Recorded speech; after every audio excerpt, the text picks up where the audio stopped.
배신, 믿음이나 의리를 저버리다. 살면서 한 번쯤은 겪는 일이고 그 어떤 아픈 감정보다도 마음에 가장 깊은 생채기를 남기는 감정일 겁니다. 특히나 가장 가깝다고 믿었던 사람에게서 받은 배신은 딱지가 앉을지언정 평생 치유가 되진 않죠.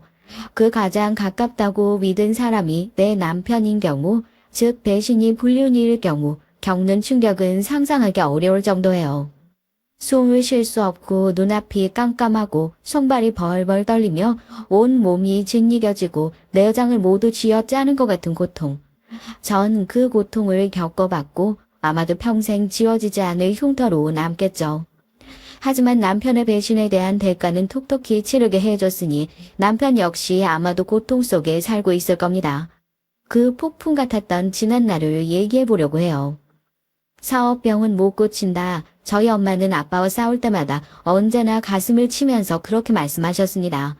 아빠와 엄마는 거의 매일 싸웠는데 그 원인의 대부분이 아빠의 사업이었거든요.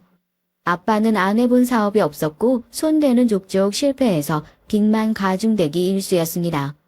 사업이 망하고 빚이 늘어도 가정에서 잘하는 가장이면 그나마 가족이라도 지켰을 텐데 아쉽게도 아빠는 사업을 핑계로 집에서 얼굴 보기도 힘들었어요. 간혹 집에 오는 날은 술에 취해 있다던가 아니면 사업에 망했을 때였고요. 아빠는 영업을 한다는 명목으로 술도 많이 마시고 여자가 나오는 술집도 많이 다녔던 모양이었어요. 엄마는 아빠가 여자 끼고 술 마시는 것을 알게 되면 당장 저를 들쳐 업고서 아빠를 잡으러 갔고 그럼 술집 길바닥에서 난리가 났었죠. 엄마와 아빠 근처 사람들까지 뒤엉켜 치고받고 싸우고 전 그걸 보며 엉엉 울고 불과 서너 살 되었다고 하는데 전 그 기억이 생생하게 나요. 그 정도로 충격적인 기억이었나 봅니다. 아빠가 사업에 실패하고 집에서 술만 마실 땐 집안에 집기가 멀쩡한 날이 없었어요. 엄마는 아빠를 들들 볶으며 화풀이를 했고 아빠는 엄마에게 손찌검을 했죠. 두 사람이 맞붙는 날은 집은 전쟁터가 되어 멀쩡한 집기가 없을 정도로 난리가 났었고 전 전쟁을 피해 바깥으로 나와 빨리 전쟁이 잠잠해지기만을 기다리며 숨을 죽이고 있었습니다. 엄마는 결국 어느 날 갑자기 저에게 말 한마디 없이 사라져 버렸어요.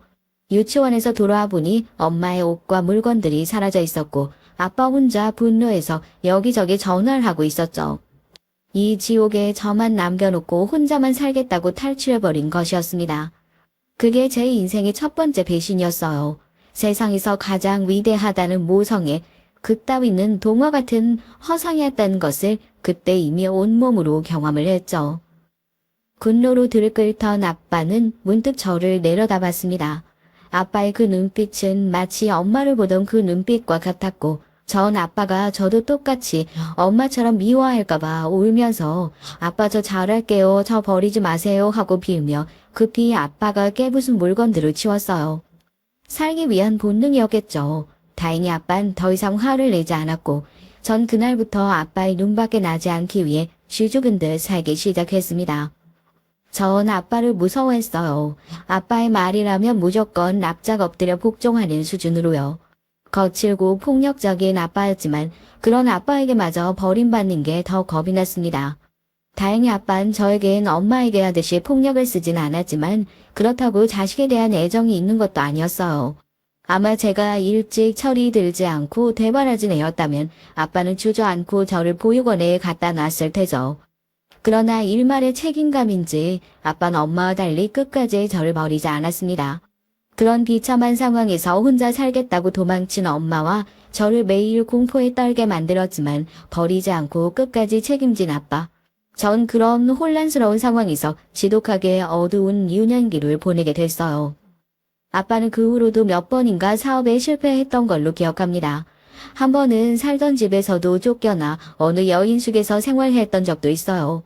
생활이 안정되지 못하고 불편한 건 사실이었지만 전 아빠가 저를 그곳에 버리고 떠나지 않기만을 바라며 조용히 등교를 하고 조용히 하교를 하고 혼자 컵라면을 끓여 먹었죠.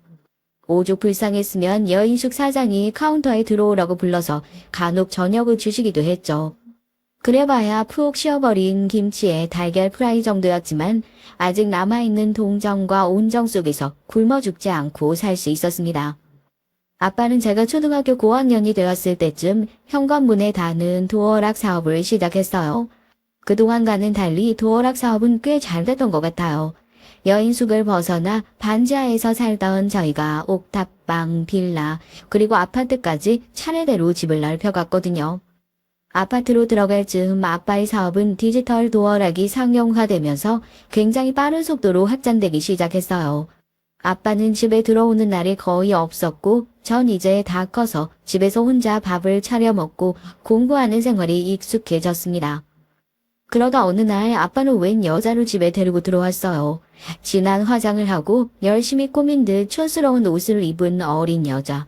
아주 오래전 엄마가 아빠와 술집 앞 길바닥에서 싸울 때 거기 있던 여자들 같은 느낌의 그녀. 아빠는 그 여자를 앞으로 새엄마라고 부르라고 하더군요. 새엄마는 입으로는 웃고 있지만 결코 곱지 않은 눈길로 저를 보면서 인사를 건넸죠. 잘 지내보자 얘. 아빠에게 어떤 것도 묻지 않았으니 새엄마와 어떻게 만났는지 어떤 사람인지 알 수 없었습니다. 새엄마는 일단 세상 물정 모르는 제가 봐도 아빠가 잘 가던 술집 여자 느낌이었어요. 그리고 굉장히 게으르고 지저분했죠. 분명 엄마라는 사람이 새로 생겼는데 전 제가 돌봐야 하는 철없는 여동생이 하나 생긴 것 같았습니다. 언제나 먹고 난 음식과 그릇들이 싱크대 가득 쌓여있고 바닥엔 쓰레기가 한가득, 빨래는 또 왜 그렇게 많이 내놓는지. 한 사람이 들어왔지만 일은 3배 이상 늘어난 느낌이었어요.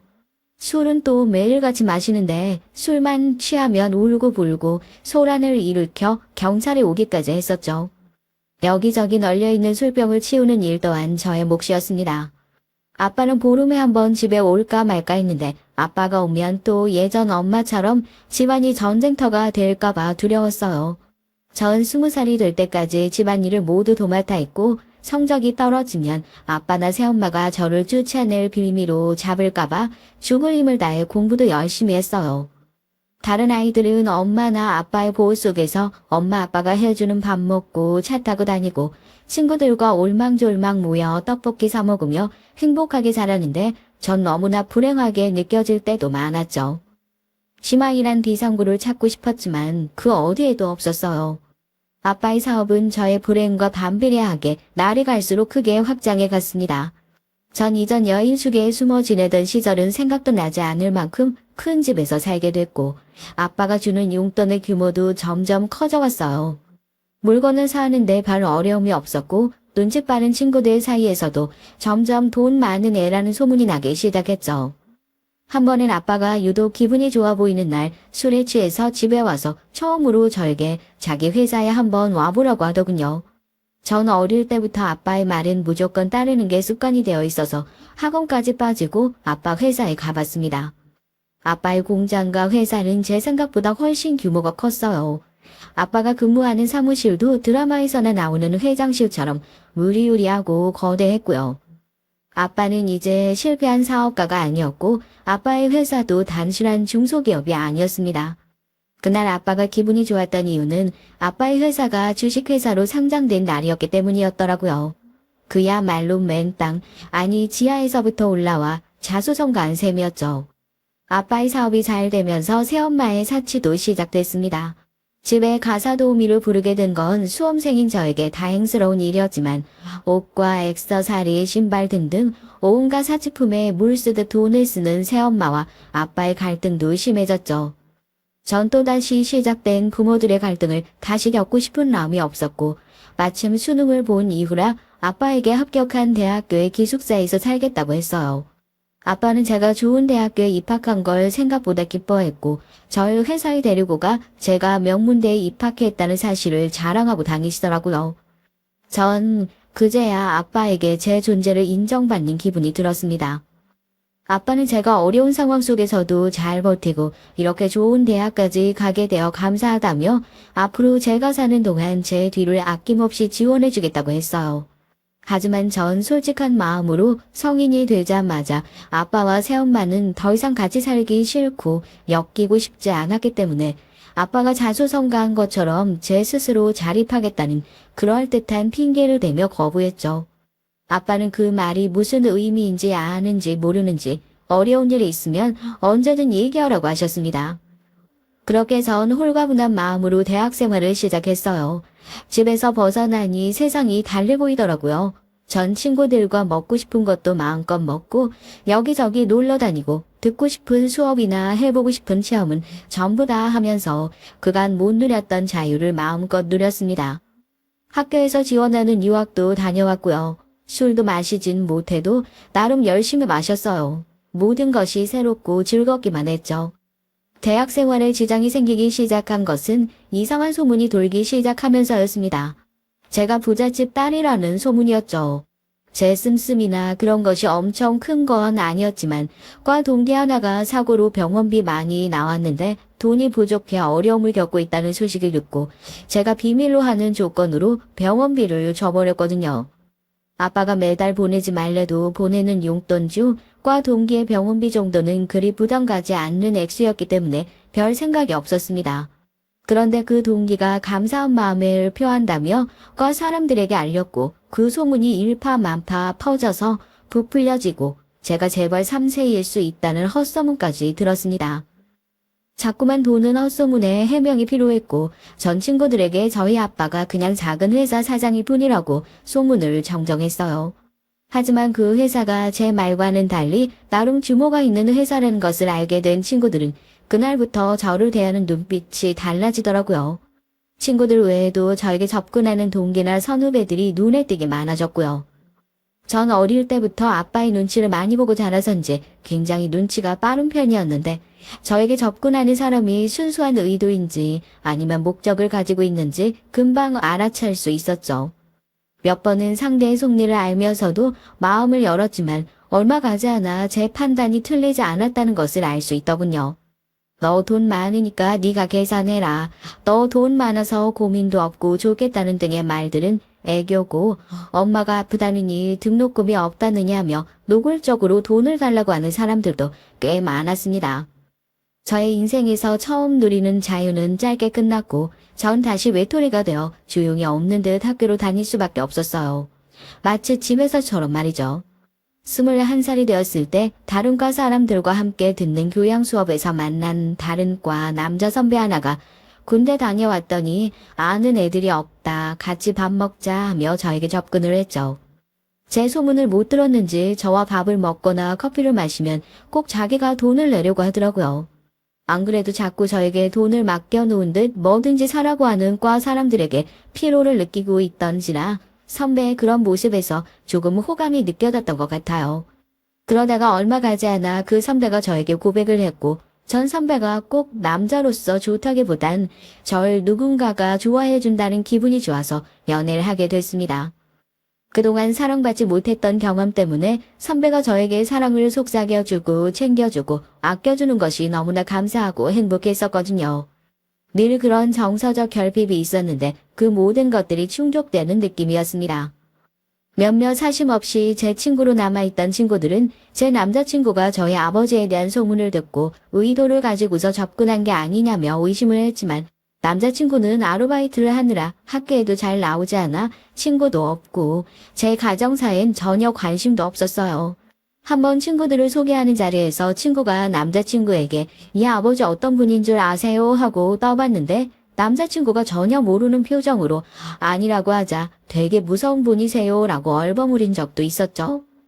첫 연애다 보니까 남자친구가 하자는 대로 따랐고 전 무의식 중에 아빠에게 하듯 지나치게 남자친구의 눈치를 보며 남자친구의 의견에 순종했습니다.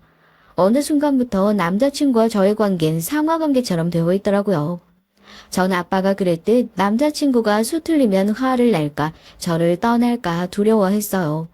남자친구는 점점 저의 그런 모습을 이용하기 시작했죠.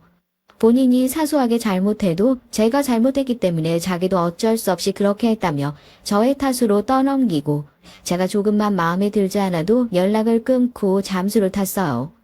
그러면 전 남자친구가 저를 떠났다고 생각해 반 미쳐서 남자친구에게 잘못했다고 빌었죠.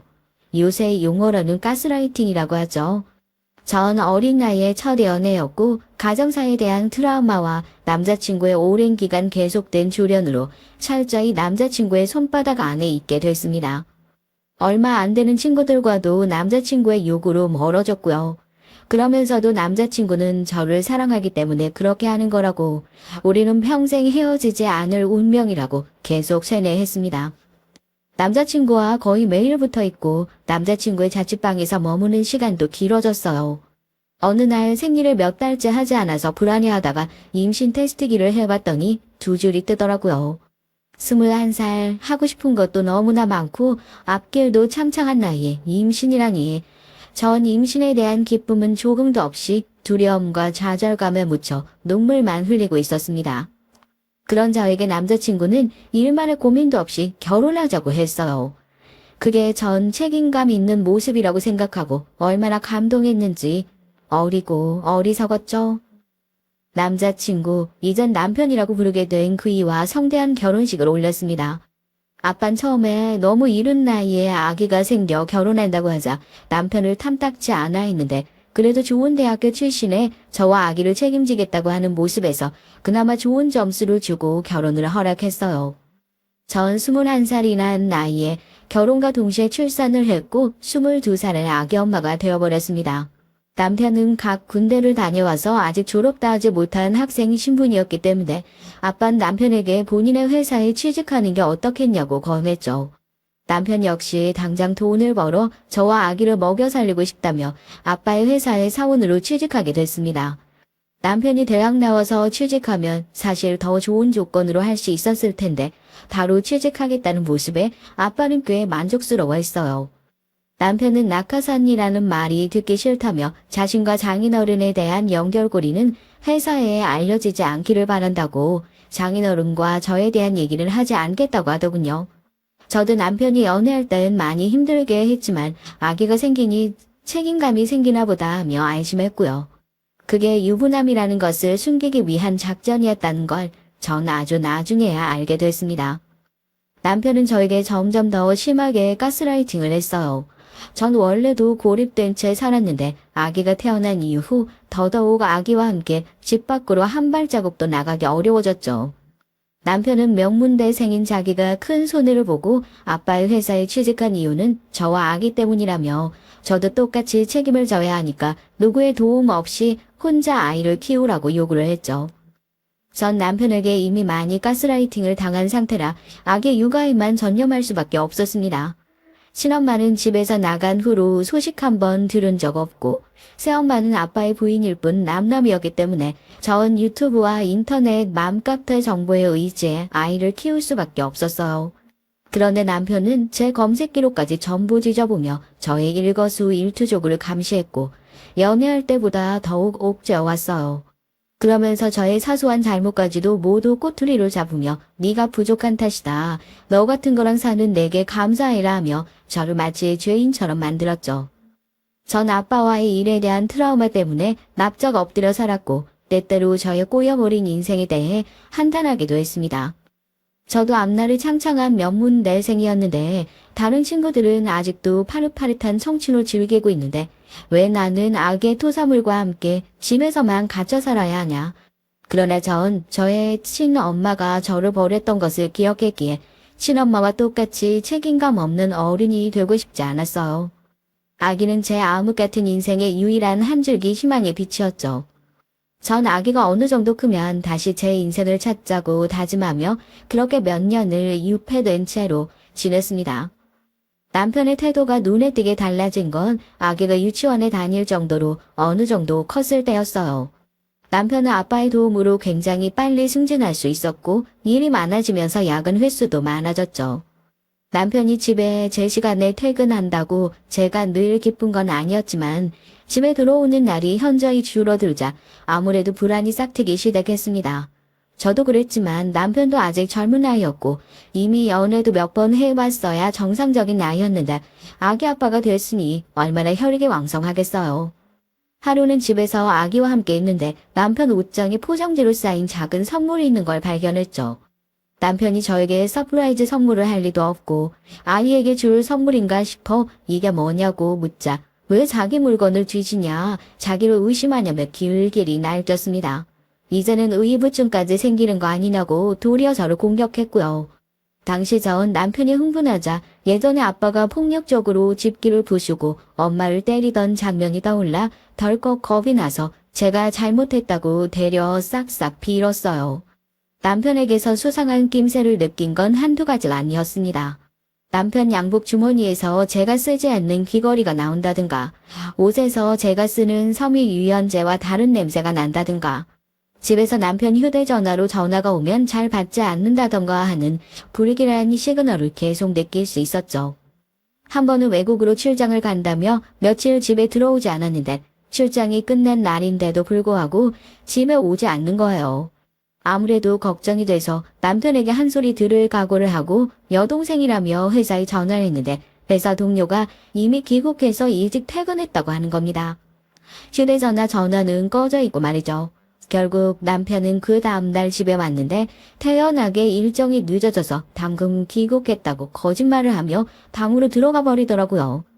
전 남편에게 넌지시 출장 일정이 지났는데 연락도 안 되고 걱정이 돼서 회사에 연락해봤다. 이미 귀국했다더라 하고 제가 알고 있는 것을 표시했습니다. 남편은 역시나 회사에 연락했다는 사실을 꼬투리 잡아 부부가 이렇게 신뢰가 없으면 가정이 유지될 수 없다고 협박 아닌 협박을 했죠. 전 귀국하고서 휴대전화까지 꺼두고 어디 갔었는지 그것만 말해달라고 차분히 요구를 했고 남편은 조금 당황하며 적반하장으로 내가 무슨 휴대전화를 꺼놨냐. 귀국하자마자 친구 아버지가 돌아가셨다고 해서 급하게 장례식장 다녀왔다. 내가 어디 있든지 어디 가든지 남편을 믿어야 할 것 아니냐. 정 의심되면 마음껏 봐라. 난 꼴리는 거 없다며 휴대전화를 패대기 치더라고요. 남편의 휴대전화를 던지는 모습에서 전 예전 아빠 엄마의 싸움에 대한 트라우마가 또 떠올라 몸이 굳어 아무 말도 할 수 없었습니다. 남편은 씩씩거리며 방으로 들어갔다가 제가 우두커니 영혼이 나간 채로 서 있으니 신경제적으로 다시 나와 깨진 휴대전화를 가지고 들어갔어요. 전 그때 깨달았습니다. 아, 나는 어린 시절의 공포를 절대 이길 수 없고 그렇기 때문에 남편에게 절대 복종할 수밖에 없겠구나. 남편에게 다른 여자가 있다는 심증은 넘쳐났지만 전 남편을 건들면 터질까 두려워서 진실을 밝히지 못하고 덮어놓기로 했어요. 전 남편이 저의 아빠가 그랬듯 분노할까봐 무서웠고 저희 엄마가 그랬듯 저와 아이를 버리고 떠날까봐 겁이 났죠. 저에겐 저를 꼭 닮은 예쁜 제 아이가 있었고 아이는 제 전부였습니다. 아무리 세상이 변했다고 해도 아빠 없는 아이에 대한 편견이 완전히 없어진 건 아니었고 전 제 사랑하는 아이에게 그 멍이를 씌우고 싶지 않았어요. 그리고 다행히도 남편은 아이에게 엄한 편이었지만 대체로 다정하게 대했죠. 출장 갔다 오면 제 선물을 안 사와도 꼭 아이 선물은 빼먹지 않고 사왔거든요. 아이는 남편이 늦게 올 때면 아빠 올 때까지 기다리겠다고 안 자고 버틸 정도로 아빠에 대한 그리움이 있었어요.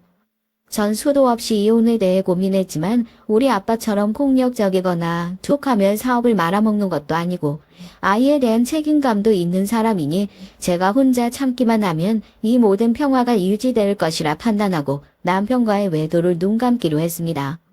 제 아이만은 제가 겪은 아픔을 부모가 부모 역할을 하지 않았을 때 겪는 어둠을 겪지 않게 하고 싶었죠. 남편의 불륜이 지속될수록 전 썩어 들어갔습니다. 혼자 있는 시간이면 그 여잔 누굴까? 어떤 사람일까? 작년에 그 여자랑 같은 여자일까? 어제도 같이 지냈을까? 제 일상은 온통 남편의 불륜에 신경이 가 있었고 남편의 물건들을 몰래 뒤지는 습관이 생겼죠. 남편의 주머니나 가방에서는 100% 불륜임이 확실한 물건들이 나왔어요. 저와는 절대 쓰지 않는 콘돔이라던가 부서진 차량 블랙박스 메모리 칩이라던가 립스틱이 묻은 남편의 전자담배 같은 것 말이죠. 한 번은 상대 여자와 장난인지 뭔지 남편의 바지 뒷주머니에서 얇고 작은 여자 팬티가 나온 적도 있어요. 하지만 요미주도한 남편은 아주 결정적인 증거 같은 건 절대 남기지 않았고 제가 모은 증거들은 법정에 가더라도 효력이 없을 가능성이 높았죠. 제가 만약 작정하면 남편의 뒤에 사람을 붙여서 상간녀가 누군지 알아냈을 수도 있었겠지만 전 섣불리 움직이지 않았습니다. 남편이 저희를 먼저 버리겠다고 말하지 않는다면 먼저 건드리지 말자고 다짐 또 다짐했죠. 그때까지 모르는 척하자. 아이의 좋은 아빠로라도 남게끔 하자. 저와 남편은 그 아슬아슬한 선을 줄타기 하며 위태롭게 가정을 유지해 갔습니다. 세월이 계속 흘러 아이는 10대가 됐고 저희 아빠도 나이가 들어 은퇴를 생각하고 계셨어요. 남편은 정말 일을 잘한 건지 아니면 아빠의 호강으로 인한 건지 굉장히 빠른 속도로 승진했고 그래도 비교적 젊은 나이에 회사의 임원인 부사장 자리에까지 오르게 됐어요. 남편은 제게 노골적으로 아빠가 언제까지 회사 일을 하실 것 같냐고 물으며 자신의 야욕을 드러냈죠. 전 아빠와 그렇게까지 친밀한 관계도 아니고 특히나 회사 일은 오히려 남편이 더 잘 알 거라고 했습니다.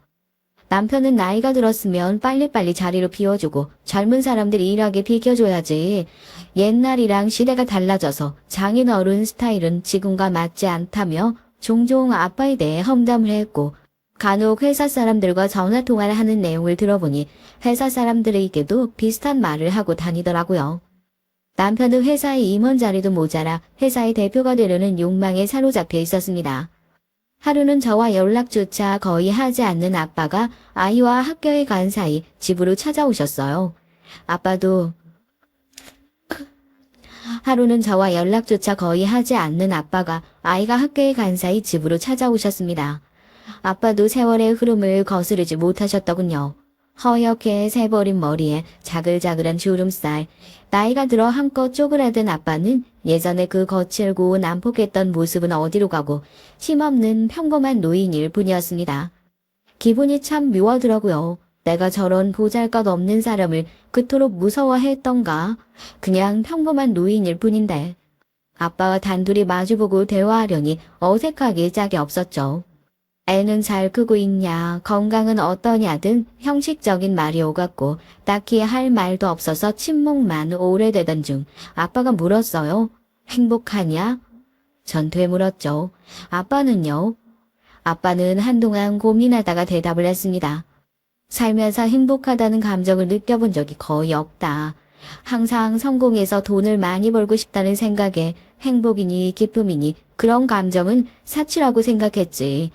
그런데 딱 한 번 행복하다고 생각했던 적이 있는데 그게 언제인지 아냐?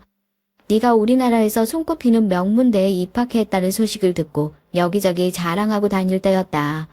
네가 단순히 공부를 잘해서가 아니라 나 같은 부족한 아빠에게서 비뚤어지지 않고 바르게 자랐다는 게 감사하고 자랑스럽고 기뻤다. 네 엄마를 비롯해서 많은 사람들이 다 나를 떠나갔지만 유일한 혈육인 너 하나만은 날 떠나지 않았지. 그게 내 유일하고 작은 행복이었는데 네가 갑자기 웬 놈이랑 사고 쳤다고 결혼한다고 했을 때 내 유일한 행복을 뺏어가는 기분이었다. 아빠에게 그런 말을 들은 건 감동이라기보다 어색하기만 하고 어찌해야 할지 모르겠더라고요.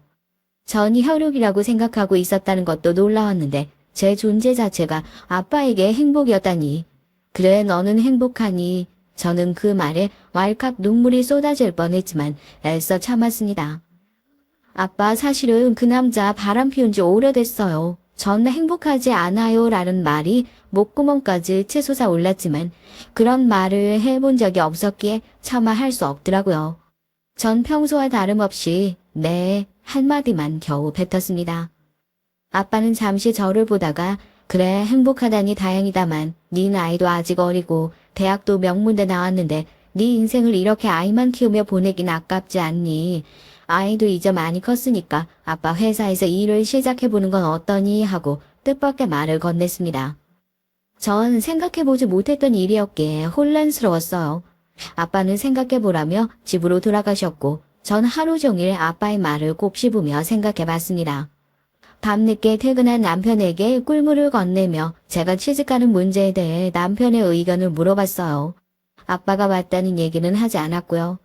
아이도 이제 많이 컸는데 나도 취직을 해볼까 해. 어떻게 생각해? 남편은 그 말을 듣자마자 코웃음부터 치더군요.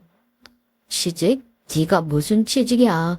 너 일 한 번이라도 해봤어? 네 또래 애들 대학 졸업 전부터 취업 준비해서 취직해서 이미 경력 10년은 될 텐데 대학도 못 마치고 애만 키운 네가 그런 애들이랑 경쟁이 될 것 같아? 매일 출근하면서 일하는 게 쉬워 보였나 보지? 헛발음 들어서 헛꿈꾸지 말고 애나 똑바로 잘 키워. 애 키우는 건 쉬운 건 줄 알아? 요새는 우리 때랑 달라서 애들 명문대 보내려면 어릴 때부터 엄마가 쫓아다니면서 뒷바라지 해야 돼. 그게 네 일이야. 알았어? 쓸데없는 생각 말고 넌 이미 글렀으니까. 남편은 그렇게 제 자존감을 무참히 짓밟고 제가 자기 손바닥 안에서만 있기를 강요했어요. 하지만 전 남편이 그렇게 말하는데 처음으로 반발심이 들더라고요. 무서워했던 아빠가 더 이상 무섭게 느껴지지 않아서였을까요? 전 처음으로 남편을 붙잡았습니다. 남편은 처음 보는 제 모습에 놀라더라고요. 전 남편의 눈을 보고 똑바로 말했어요. 난 그러지 않았어. 남편은 대꾸도 못하고 제 손을 뿌리치고선 괜히 쓰레기통을 발로 차버리고 나가버렸습니다. 저의 작은 반항이 남편에겐 큰 변화였겠죠. 남편은 그날부터 집에도 잘 들어오지 않았어요. 전 지금까지 남편에게 완벽한 가정의 모습을 보여주기 위해 아침부터 저녁까지 집안일을 하고 아이를 교육시켰는데 더 늦기 전에 내 인생을 찾아야겠다는 생각이 들었습니다. 아빠가 저를 찾아와 행복하니 하고 물었던 순간부터 제 머릿속에 가득 껴있던 안개가 걷히는 느낌이었던 것 같아요. 전 남편이 말했다시피 취직을 해본 적도 없고 나이에 비해 경력이 하나도 없어서 무슨 일을 어떻게 할까 막막하던 중 아빠 회사의 공장에서 생산직 직원을 뽑는다는 공고를 봤습니다. 전 고민하다가 연습한다 생각해보자 하고 서류를 내고 면접을 보러 갔는데 예상외로 바로 뽑히고 말았죠. 이 회사 대표의 딸이라는 것과 부사장의 와이프라는 것 모두 숨기고 미혼모라고 했는데도 말이죠. 나중에 들어보니 보통 미혼모들이 손이 빠르고 섬세한 데다 아이 때문에 성질이 이래서 생산직 쪽에선 유독 선호한다고 하더라고요. 전 거짓말한 것도 마음에 걸리고 혹시나 아빠나 남편이 알면 각자 다른 이유로 싫어할 게 뻔해서 꽤 갈등을 했어요. 하지만 여기 말고 다른 곳에선 받아주지 않을까봐 걱정도 됐고 무엇보다 남편이 회사에서 어떻게 생활하는지 그 불륜녀는 누구고 어떻게 만나는지 캐보고 싶은 마음이 더 앞서더라고요. 다행히 공장과 사무실은 다른 건물이라 마주칠 일이 거의 없었고 요즘 아빠는 회사에 잘 나오지 않아서 남편만 조심하면 됐습니다. 남편도 사무실 건물 쪽에 있고 딱 한 번 마주친 일은 구내 식당뿐이었는데 거기서도 사람이 워낙 많은 데다 서로 아예 다른 시간 다른 테이블에서 먹으니까 조금만 조심하면 됐죠. 남편도 제가 아빠 회사에 취직했다는 사실은 상상도 못했을 거예요. 전 그렇게 아빠 회사의 공장 말단 직원으로 취직을 하게 됐습니다. 확실히 남편 말대로 처음 직장을 다니려고 하니까 많은 것들이 복잡하게 느껴지더라고요. 일 자체도 그렇고 4대 보험이니 월급 통장이니 기본적인 것도 몰라서 혼자 해결해야 할 것들이 많았죠. 그래도 남편의 말과 다르게 전 눈치가 빠른 편이라 빨리 배워나갔고 금방 공장 생활에 익숙해져 갔습니다. 남편은 전혀 눈치채지 못하더라고요. 남편이 출근한 후 출근했다가 남편이 돌아오기 전에 퇴근하니 남편과 동선이 겹칠 일이 없었죠. 남편이 퇴근하면 전 시치미를 뚝 따고 전과 다름없이 저녁을 차리고 집안일을 했고요. 사춘기에 접어든 아이도 제 사정을 알고 엄마를 응원한다며 아빠에게 비밀을 지켜주기로 했습니다. 처음 월급이 들어왔을 때 그 성취감은 말도 못해요. 제가 드디어 사회에 첫 발을 내디딘 기분, 제가 쓸모있는 사람 같은 기분, 내가 남편이 말한 그런 사람이 아니라는 걸 증명해낸 그 기분은 이루 말할 수 없이 좋았죠. 아무도 모르게 전 한 발 한 발 비밀스럽게 성장하고 있었습니다. 회사에서 남편이 하는 일이 주로 다른 기업들을 상대로 영업을 뛰는 일이어서 보통 외근을 많이 하더라고요. 유일하게 구내 식당에서 몇 번 마주친 적은 있었지만 멀리 떨어진 데다 제가 집에서와 달리 가발을 쓰고 화장을 하고 다녀서 가까이 있어도 못 알아봤을 거예요.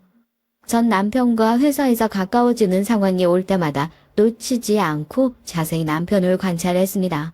그리고 남편의 불륜 상대를 어렵지 않게 추측할 수 있었죠. 남편의 불륜 상대는 다름 아닌 같은 회사 사람이었어요.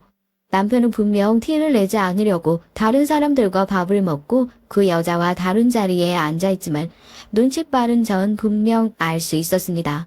서로 눈을 계속 마주치고 다 먹고 일어나면서 은근슬쩍 서로를 스치고 친하지 않다는 듯 인사하지만 친밀감을 숨기고 있었죠. 그 여잔 저보다 조금 어린 듯 했고 저보다 훨씬 잘 꾸미고 밝아 보이더라고요. 전 일부러 식사를 다 하고 식판을 들고서 그 여자에게 살짝 부딪혔어요. 제가 사과하자 괜찮다고 하며 지나갔죠. 제 동료에게 자연스럽게 누구냐고 물었습니다. 전 대답을 듣고 들고 있던 식판을 떨어뜨릴 뻔했어요. 저 여자분 대표실 비서님이야. 그 얘긴 장인어른의 비서와 바람이 났다는 얘기잖아요. 저와 저의 아빠까지 기만한 거 아니겠어요? 전 당장이라도 남편에게 달려가 뺨이라도 후려 갈기고 싶었지만 그럴 수 없었죠. 그 이후로 몇 번 두 사람이 함께 있는 모습을 본 적이 있어요. 다정해 보이고 즐거워 보이더라고요. 제가 지금까지 10년이 넘는 고통스러운 결혼 생활 동안 남편과 사는 시간을 그나마 버틸 수 있었던 건 처음 저와 연애를 시작하면서 저에게 보여주었던 사랑, 저를 아껴주고 위로해주었던 그 모습, 아름다웠던 추억이 있었기 때문이었는데 남편은 제가 아닌 다른 여자와 그 시간을 여전히 현재 진행형으로 보내고 있었던 거였습니다. 그때 저에게 보여주었던 다정한 눈빛, 자랑스럽고 애정어린 스킨십, 생기 넘치는 얼굴, 제가 기억하는 그때 그 모습 그대로요. 전 하루에도 수십 번 그 여자를 찾아가 내 남편이 유부남인지 알고 있냐고, 그 사람의 본처가 나라고, 내 남편을 사랑하냐고 따지고 싶었죠. 바로 근처에서 남편이 실시간으로 바람을 피우고 있다는 사실을 알고 있는 것은 도저히 견디기 어렵더라고요. 남편이 결혼 사실을 숨기고 회사를 다니고 있으니 상대는 남편이 유부남인 것을 모르고 있었겠죠. 이게 현실이라는 자각이 너무나 분명하다 보니 집에서 남편의 불륜 흔적을 찾으며 상상하는 것보다 몇 배는 고통스러웠습니다. 전 공장에서 일을 하면서 뼈를 깎는 고통으로 남편의 뒤를 조사했어요. 아무래도 집에서 혼자 있으면서 추측하고 생각만 하는 것보다 훨씬 진전이 있었죠. 두 사람이 데이트를 하는 날은 아빠가 출근하지 않는 날이었습니다. 서로 시간차를 두고 일찍 퇴근을 하더군요. 그 사실을 알게 됐고 전 그동안 생각만 하고 엄두도 못 냈던 남편의 불륜 현장을 뒤쫓기로 했습니다. 먼저 남편의 양복 속에 몰래 초소형 위치 추적기와 녹음기를 달았죠. 두 사람은 회사에서는 절대 티를 안 내고 퇴근 후 들킬 것을 염려해서인지 회사에서 멀리 떨어진 곳에서 만나 데이트를 즐기더라고요. 불륜 상대가 예전부터 그대로인지 아니면 바뀌었던 건지 모르겠지만 남편과 비서는 마치 첫 연애를 하는 것처럼 알콩달콩 데이트를 하더라고요. 사랑해야 하는 사랑 고백은 물론이고 내가 이 회사 대표가 되면 당장 이혼하고 너에게 갈게 하는 남편의 본심까지 모두 녹음기에 고스란히 녹음됐죠. 눈앞에서 보자니 제 분노가 한계를 찍었던 걸까요? 더 이상 가만히 앉아 당하고만 있을 수만은 없었죠. 전 머리는 차갑게 가슴은 뜨겁게 남편의 불륜에 관련된 자료들을 하나 둘 모으기 시작했습니다. 두 사람이 데이트를 하는 날은 한 달에 한두 번 꼴이어서 퇴근 후 제가 직접 불륜 현장들을 사진으로 남길 수 있었습니다. 아이는 이제 고등학생이 돼서 늦게까지 학원을 다녔기 때문에 남편이 데이트 가는 날이면 출근해서 퇴근 후 남편의 불륜 현장에 갔다가 아이 학원 픽업을 갔다 오는 코스로 하루를 바쁘게 지냈죠. 공장 사람들과 어느 정도 친해지고 공장에서 가장 오래 근무한 나이 지긋한 언니에게 회사 사정을 많이 들을 수 있었어요. 그리고 제가 부사장과 비서 사이를 넌지시 떠봤을 때 언니가 비밀스럽게 얘기를 하더군요. 이건 진짜 특급 비밀인데 우리 회사 부사장이 대표님 비서로 들어오는 애들 다 한 번씩 건드린다는 얘기가 있어. 이 나이 되면 둘이 정이 통했는지 안 통했는지 척 보면 알잖아. 지금까지 비서들 다 부사장이랑 한 번씩은 잤고 지금 비서도 들어온 지 얼마 안 됐는데 또 건드린 것 같더라고. 부사장이 아직도 미혼인데 솔직히 나이는 좀 있어도 잘생기고 치기도 높으니까 인기가 많은 건 사실이지. 그 얘기는 불륜 상대가 계속 바뀌었단 말이죠. 그것도 아빠의 비서들만 만났다는 얘기였고요. 왜 하필이면 아빠의 비서들이었을까요? 자기를 거두어준 장인에 대한 반항심? 회사 대표가 되기 위한 전략적 접근? 혹은 아빠의 뒤를 캐기 위해서? 뭐가 됐든 괘씸하기 짝이 없었죠. 하루는 공장에서 일을 하는데 커피타임에 사람들이 웅성거리기에 얘기를 들어보니 대표가 쓰러졌다고 하더라고요.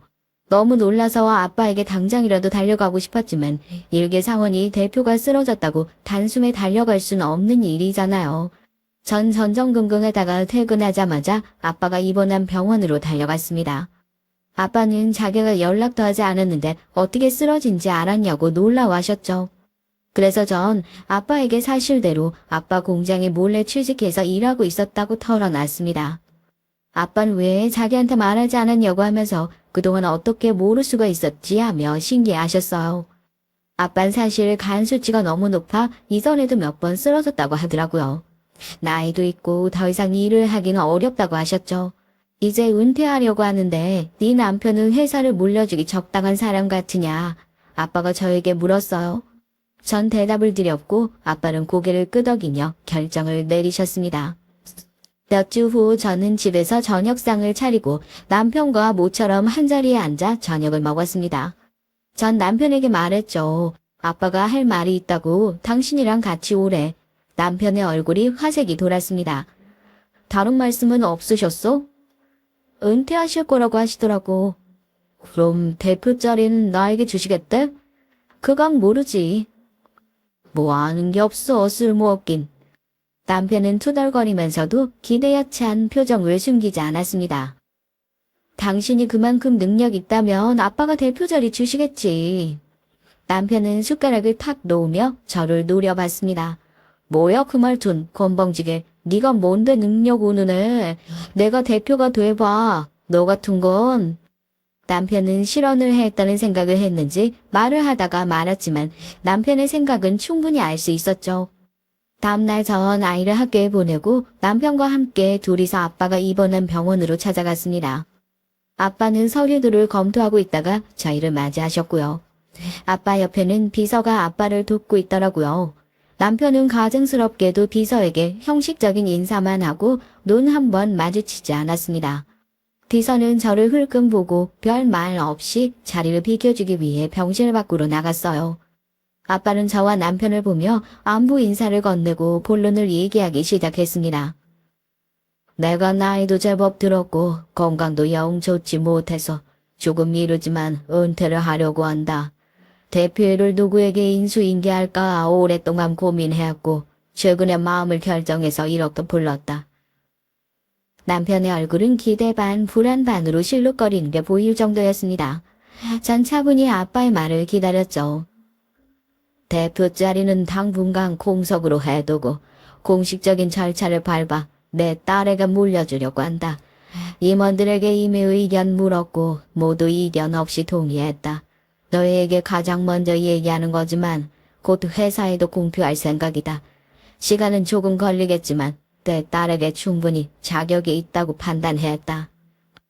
저에게도 놀라운 일이었고 남편에게는 충격적인 일이었을 겁니다. 남편은 한동안 손까지 떨며 말을 잇지 못하더라고요. 남편은 쉰 소리로 겨우 대꾸했어요. 왜 그런 결정을...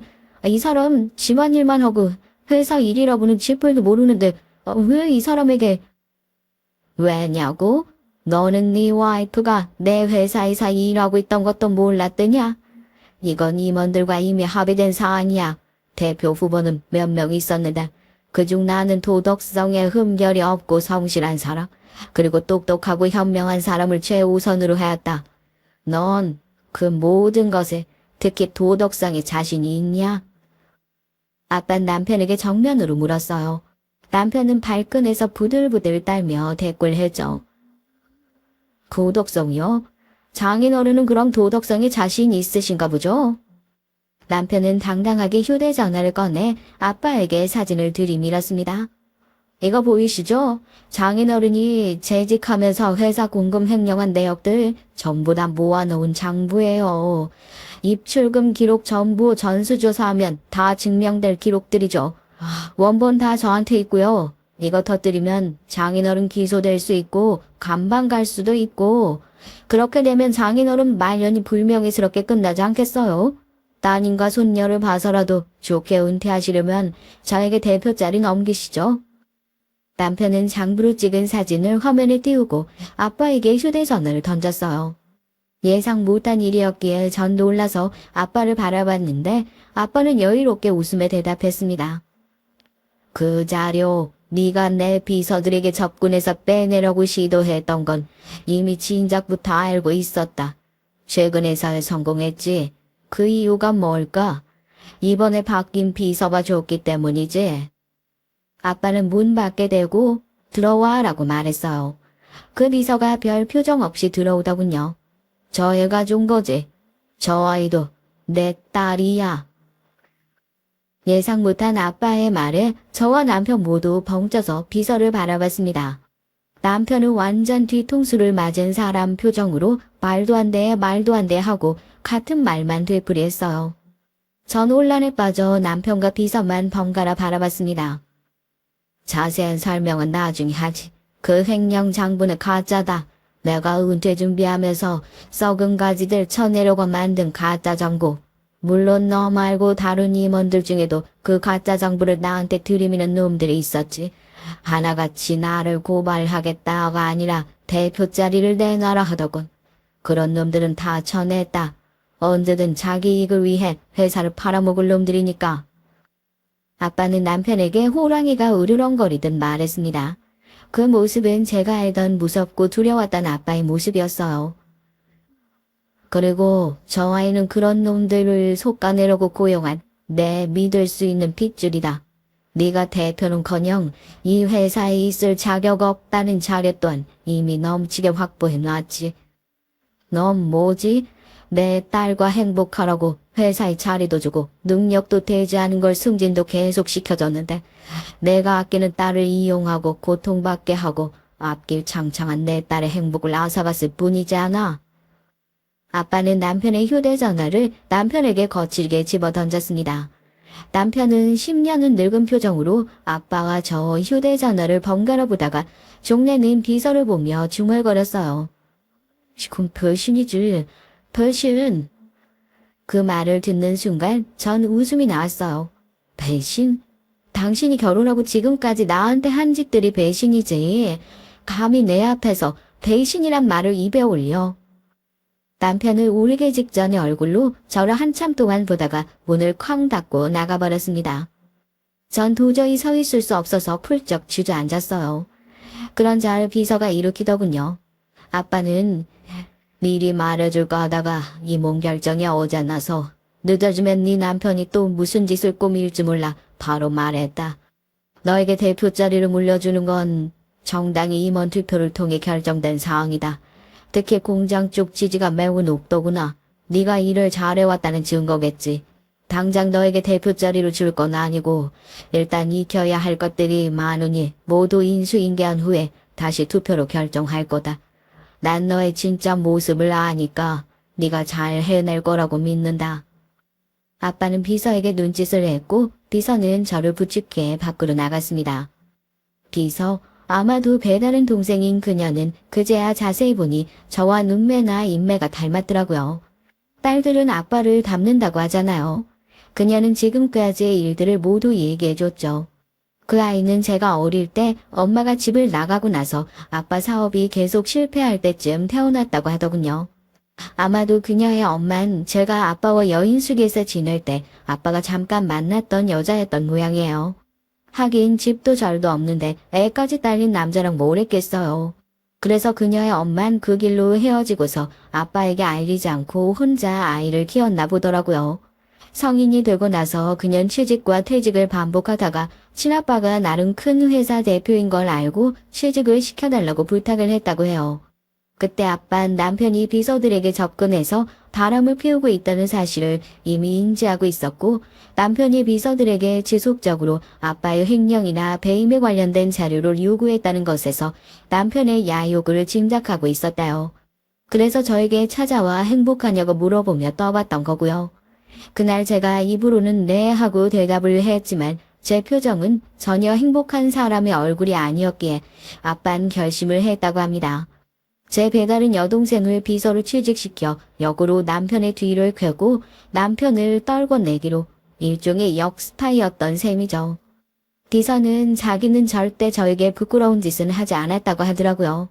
아무리 그래도 배다른 언니인데 그 언니의 남편이랑 어떻게 뭘 하겠냐면서요. 남편이랑 스킨십 한 번 허용하지 않았고 남편이 일방적으로 만나자고 해서 몇 번 만났을 뿐이라고. 다른 비서들은 어땠을지 모르지만 자기의 목적은 아빠가 주신 가짜 자료를 남편에게 의심 없이 넘기는 것이었을 뿐이라고 했어요. 돌이켜보니 제가 모은 자료들을 자세히 분석해보면 비서는 회사 동료로만 대하고 있고 남편만 애인에게 대하듯 수작을 부리고 있더군요. 자기도 곤혹스러웠는데 아빠가 월급을 많이 줘서 참았다고요. 그리고 저에게 하루빨리 그런 쓰레기는 정리하라고 하면서 남편 욕을 시원하게 해줬습니다. 불륜녀라고 생각했던 비서가 제 동생이고 제 아군이었다니 남편만큼 저도 충격이긴 했죠. 산전수전 다 겪으며 성공한 사람이라 그런 것일까요? 아빠의 거대한 설계에 남편은 속수무책으로 당할 수밖에 없었을 겁니다. 아빠에 비하면 지금껏 남편은 제 덕분에 편하게만 살아왔을 테니까요. 그래서 저의 이혼 소송을 남편에게 연달아 감당할 수 없는 배신이었을 겁니다. 전 그동안 모아놨던 증거들과 이전 비서들의 증언까지 확보해서 이혼 소송을 걸었고 남편은 거의 무일푼으로 쫓겨나게 됐어요. 아직 제가 대표가 되기 전이라 저의 재산이라곤 제가 공장 다니면서 번 돈밖에 없었으니까요. 게다가 이전 비서들은 남편이 유부남인 걸 몰랐기에 비서들을 설득시켜 혼인빙자 간음죄까지 걸었고 거기에 양육비까지 주려면 남편에겐 거의 남을 게 없었습니다. 남편의 뒤를 캐면서 알게 됐는데 남편은 대학교 때 처음부터 저희 아빠가 회사 대표라는 걸 알고 접근한 것이더라고요. 결국 처음부터 거짓이었던 거죠. 그러면서 뻔뻔하게도 남편은 재판장에서 그러더라고요. 너마저 날 배신하면 어떻게 하냐고. 남편 입에서 배신이라는 말이 나오다니 전 웃으며 대답해줬죠. 등에 칼 꽂히는 기분이 어때? 이혼을 결정하고 가장 먼저 걱정했던 건 아이였습니다. 아이는 그래도 잘 이해해줬어요. 사실 자기도 엄마가 왜 아빠랑 계속 같이 사는지 이해할 수 없었대요. 자기한테는 그럭저럭 나쁜 아빠는 아니었지만 엄마를 너무 무시하고 못되게 구는 게 보였다나요? 아이도 이젠 다 커서 자기 걱정은 말고 엄마 인생 찾으라고 의젓하게 말하더라고요. 그래도 지금까지 자기 생각해서 견뎌준 것만으로도 고맙게 생각한다고요. 그간 아이만을 생각하며 겪었던 고통의 시간들이 헛되지 않았다는 것을 느끼고 전 아이를 부둥켜 안고 눈물을 쏟았습니다. 이젠 저보다 커진 아이가 저를 따뜻하게 안아주더군요.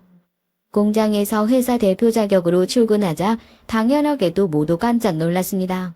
어제 공장 말단 직원이 오늘은 대표 인수인계를 받고 있는 대표 딸이라고 하면서요. 절 언더커버 보스 정도로 생각하는 모양이었습니다. 전 그냥 일자리가 없었을 뿐이라고 말하면서 지금까지 저를 따뜻하게 대해줘서 감사하다고 전했죠. 여기서 일하지 않았으면 전 계속 전업주부로 있으면서 남편에게 무시받으며 살았을지도 모르니까요. 다행히 공장에서 일하면서 회사 전반적으로 돌아가는 구조도 알았고 사무직에선 알 수 없는 부분들도 더 많이 알게 되어 다른 임원들에 비해 유리한 부분들이 많았습니다. 그래서 제가 대표직 인수인계하면서 다른 임원들에게 인정을 받을 수 있었죠. 아직 제가 대표가 되는 것이 정해지진 않았어요. 물론 여러 어려움도 있고 이혼녀라는 타이틀까지도 갖게 됐지만 제가 여기까지 오게 된 과정에 비하면 모든 것은 그저 행복할 따름입니다. 어렵고 힘들었던 유년기, 고통스러운 결혼 생활에 비하면 지금은 제가 정말로 살아있음을 느끼고 있어요. 이젠 은퇴해서 제 인수인계에 힘써주시며 늙음하게 손녀 재롱에 행복해하는 아빠와 저를 닮아 똑똑하고 현명한 딸, 이젠 제 비서로 있는 배다른 여동생까지 진짜 믿을 수 있는 가족도 생겼고요.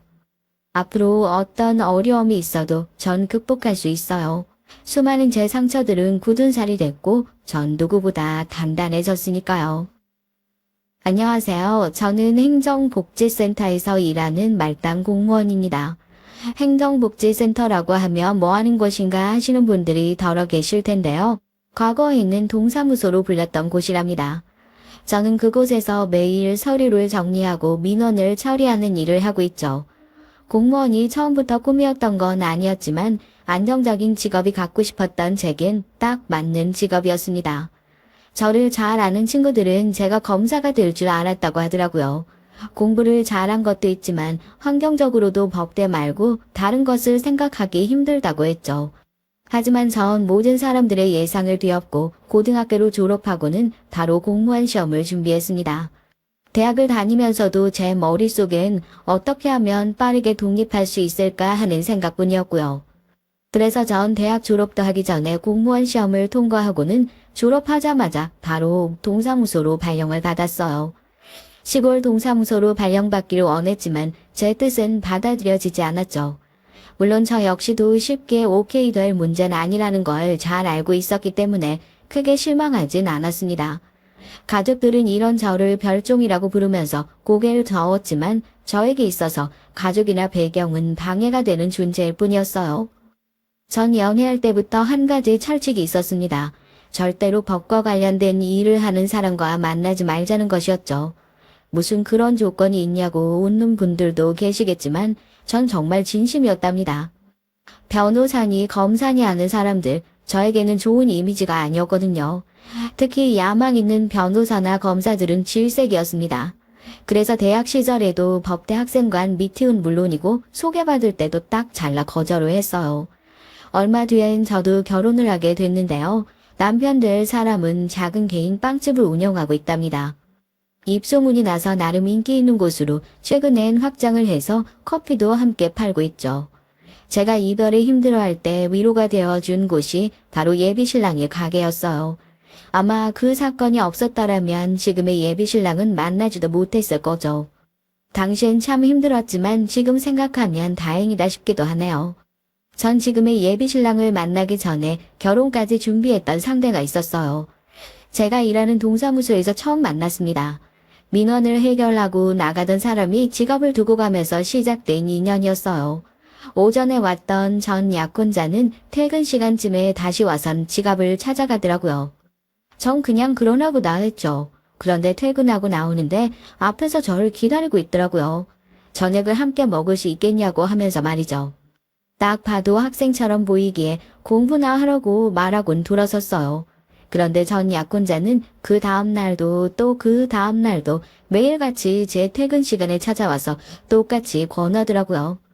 얼마나 가나 보고 있었는데 일주일이 넘도록 계속 오더라고요. 그래서 그 정성에 결국 저녁을 먹기로 했죠. 전 약혼자는 말 주변이 좋았습니다.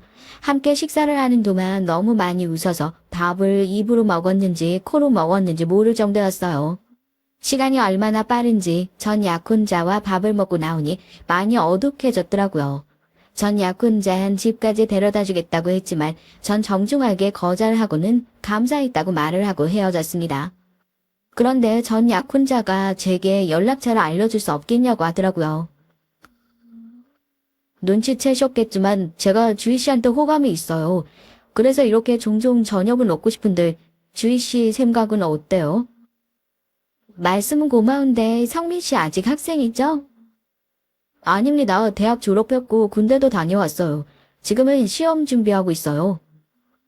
공무원 준비하세요? 어떤 시험인지 모르지만 시험 공부 중이라면 더 이렇게 찾아오시면 안 되죠. 전 약혼자는 어떤 시험이냐는 제 물음에 말을 얼버무리더라고요. 그래서 전 공부가 중요하지 않겠냐는 말과 함께 잘 지내기를 바란다고 하고는 헤어졌어요. 하지만 그 뒤로도 몇 번이나 찾아오더라고요. 전 한 번도 만나주지 않았고요. 몇 달 후 매일 찾아오던 전 약혼자의 발길이 뜸해졌습니다. 전 드디어 포기했나 보다 하고 있었죠. 동료들은 아쉽지 않느냐고 물었지만 전 별 생각이 없었어요. 매일 찾아오던 사람이 연락이 뚝 끊긴 것이나 다름없어서 걱정이 된 것은 맞지만 그것도 잠시였어요. 그렇게 전 약혼자에 대한 기억이 희미해질 무렵이었죠. 한동안 보이지 않았던 전 약혼자가 다시 나타났어요. 멀끔하게 슈트를 차려입고 퇴근 시간에 맞춰 나타나 늘 기다리던 그곳에 서 있더라고요. 잘 지내셨어요? 전 놀라기도 했지만 반갑기도 했어요. 어른들께서 얼굴이 훤해졌다는 표현을 쓰시잖아요. 딱 그 말이 어울리겠더라고요. 정말이지 못 알아볼 정도였어요. 전 약혼자의 말에 잘 지냈으며 얼굴이 좋아 보인다고 답했죠. 전 약혼자는 막 시험에 합격하고 정신이 없었는데 오늘 저를 만나기 위해서 신경을 좀 썼다고 하더라고요. 그 말을 들으니 기분이 묘하대요. 뭔가 솜사탕을 밟고 있는 그런 기분이 들었죠. 시험 합격했다니까 축하해요. 주희 씨 앞에서 당당해지고 싶어서 열심히 했거든요. 오늘 저녁 어떠세요? 전 약혼자는 변함없이 제게 호감을 보이며 식사를 권했고 전 기쁜 마음으로 응했습니다. 식사 시간 동안 참 많은 얘기를 나눴어요. 전 약혼자는 자신이 앞으로 어떤 사람이 되고 싶은지 자신의 앞으로 계획에 대해 얘기를 해주었죠. 전 약혼자와 이야기를 나누는 것은 놀라움의 연속이었습니다. 이렇게까지 가치관이 잘 맞는 사람이 있을까 싶더라고요. 그래서 식사를 마치고도 근처 카페로 자리를 옮겨 얘기를 나눴습니다. 시간이 늦어지자 전 약혼자는 조심스럽게 절 집까지 에스코트하고 싶다고 말했고 이번엔 저도 거절하지 않았어요. 집 앞에서 전 약혼자는 자신과 진지하게 만나볼 생각이 없느냐고 물었죠. 두 번째 듣는 소리였는데 엄청 설레더라고요. 전 생각해보겠다고 말하곤 또 보자는 말을 하고 헤어졌답니다. 사실 이미 제 마음속엔 전 약혼자와의 진지한 만남을 원하고 있었지만 그 자리에서 바로 답하기가 이상하게 망설여지더라고요. 혀끝에서만 대답이 맴돌았죠. 전 그 이유를 곧 알 수 있었습니다. 전 약혼자와 주말에 데이트를 하려고 만났어요. 시간은 정말 잘 가더군요. 제가 좋아하는 곳을 어떻게 알았는지 하루가 너무 짧다는 생각이 들 정도였어요. 저녁을 먹고 산책 삼아 주변 공원을 걸었죠. 그때 제가 물었습니다. 어떤 시험에 합격했는지 이젠 알려줄 수 있지 않느냐고요. 전 약혼자는 제가 얘기를 할 때마다 말을 얼버무리면서 화제를 돌렸거든요. 역시나 이번에도 망설이더라고요. 전 이해가 되지 않았죠. 무슨 시험이기에 이렇게 말하기 힘든 걸까 하고요. 사실 나 사법고시 합격했어. 이제 연수원 들어갈 거야. 사실 바로 얘기하고 싶었는데 지갑을 잃어버렸던 날 저녁 먹으면서 당신이 그랬거든. 이상형이 뭐냐는 질문에 법과 관련된 사람만 아니면 된다고. 그 말 듣고 나니까 도저히 말할 용기가 안 났어. 당신이 나라는 사람을 만나보기도 전에 거절부터 할 것 같아서. 그걸 알고 있었던 사람이 지금까지 속였다는 거야? 고작 그게 무서워서? 고작이라니. 난 당신이 좋은데 당신이 내가 법을 공부했다는 이유만으로 날 밀어내면 어떨지 내 입장에서 생각해봐. 전 약혼자의 말에 전 대답할 말을 잃어버렸습니다. 제가 극단적으로 법과 관련된 사람을 싫어하는 건 맞지만 그렇다고 그 사실을 속여가며 제게 호감을 표했다는 것이 쉽게 받아들여지지 않았죠. 전 생각을 할 시간이 필요하다고 말하곤 그 자리를 도망치듯 벗어났습니다. 처음엔 전 약혼자가 저를 속였다는 것이 분했고 시간이 지나자 왜 하필 법에 관련된 일을 하는 사람인지 원망스러웠어요. 제 얘기를 듣는 분들은 이런 제 마음을 이해하지 못하실 수도 있을 겁니다. 도대체 무슨 일이 있었기에 법과 관련된 사람을 꺼려하는가 하고 말이에요. 실제로 주변 사람 중엔 저희 집이 무슨 범죄 집단과 관련이 있는 곳은 아니냐고 물어본 사람도 있었어요. 정반대랍니다. 저희 아버진 검사셨고 큰아버지께선 판사를 지내셨고요. 여동생은 외국에서 국제 변호사로 활약하고 있고 남동생은 로스쿨에 재학 중이에요. 말 그대로 법조계 집안이라고나 할까요? 당연히 집안 사람들이 법조계에 있다고 다 저 같은 생각을 하고 있진 않겠죠. 법조계 사람들이 나쁜 것도 아니고요. 하지만 아버지같이 야망이 큰 사람과 함께라면 저처럼 생각할 수도 있으실 거예요. 아버진 저나 어머니보다도 자신이 먼저였던 분이셨습니다. 자신의 커리어가 중요했죠. 기억도 제대로 나지 않을 어린 시절 어머니가 세상을 떠나셨을 때 그 큰 장례식장에서 전 혼자 앉아 엄마로 부르며 울고 있었어요. 물론 다른 사람들이 저를 달래주셨지만 그 사람들 중 아버지는 없었고요. 커서 알았지만 아버지는 정치인과 관련된 중요한 재판을 앞두고 있었기 때문에 장례식 마지막 날이 되어서야 오셨더라고요. 아버지 아니어도 함께 준비한 다른 검사들도 있었을 텐데 아버지는 무조건 자신이 해야 한다고 하시면서 고집을 부리셨다고 하더군요.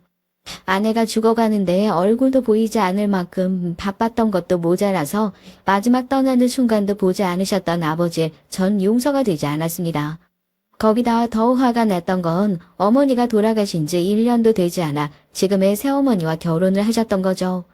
새어머니가 나쁜 분은 아니셨어요. 오히려 저를 친딸보다 더 친딸같이 아껴주시는 분이시죠. 지금도 유일하게 연락을 하는 가족이 새어머니세요. 하지만 당시 전 아직도 어머니를 잃은 슬픔에 빠져 있을 나이라 그런 아버지가 너무나도 밉고 원망스러웠습니다. 그때부터였죠. 아버지에 대한 적개감이 자라기 시작한 것은. 다른 사람은 공감하지 못할 수도 있지만 나름 저에겐 상처고 아킬레스건이나 다름없는 부분이라 전 약혼자를 받아들일 수 없을 것이라고 생각했어요. 하지만 전 약혼자는 그런 제 마음을 어떻게든 돌려보려고 무척이나 애를 많이 썼답니다. 그 정성에 저도 마음을 조금씩 열었고 저희는 1년의 연애 기간 끝에 결혼을 하기로 했어요. 전 약혼자는 그 사이 대형 로펌에 들어가 변호사로 일하기 시작했고요. 전 약혼자는 외동아들로 시아버지께선 병으로 일찍 세상을 떠나셨고 시어머니 한 분만 계셨어요. 첫 인사드린 날, 전 좋은 이미지로 기억되고 싶은 마음으로 시어머니께서 좋아하시는 꽃과 간식을 준비해서 찾아갔습니다. 시어머니께서는 제가 긴장했던 것과는 전혀 다르게 화사한 미소를 지으시면서 저를 환영해 주셨고요. 꽃을 보고는 소녀처럼 기뻐하셨죠. 전 약혼자가 누구를 닮아 이렇게 말주변이 좋은가 했더니 시어머니께서 정말 유쾌하고 재미가 있으시더라고요. 말씀하실 때마다 웃음이 터질 정도였죠. 그렇게 즐겁게 시간을 보내고 나섰는데 시어머니께서는 종종 놀러 오라고도 말씀을 해주셨답니다. 전 약혼자는 시어머니께서 저를 좋아하는 거였다고 말하며 무척이나 행복했죠. 저 역시도 마찬가지였고요. 환영받는 기분을 싫어할 사람이 누가 있겠어요. 그 뒤로도 몇 번 시어머니를 모시고 시간을 보냈는데요. 정말이지 이런 시어머니라면 결혼 생활도 힘들지 않겠다 싶을 정도였답니다. 그런데 이런 저의 생각이 와장창 무너지는 사건이 있었어요. 결혼 준비를 하면서 함께 예물을 보고 온 다음날이었어요.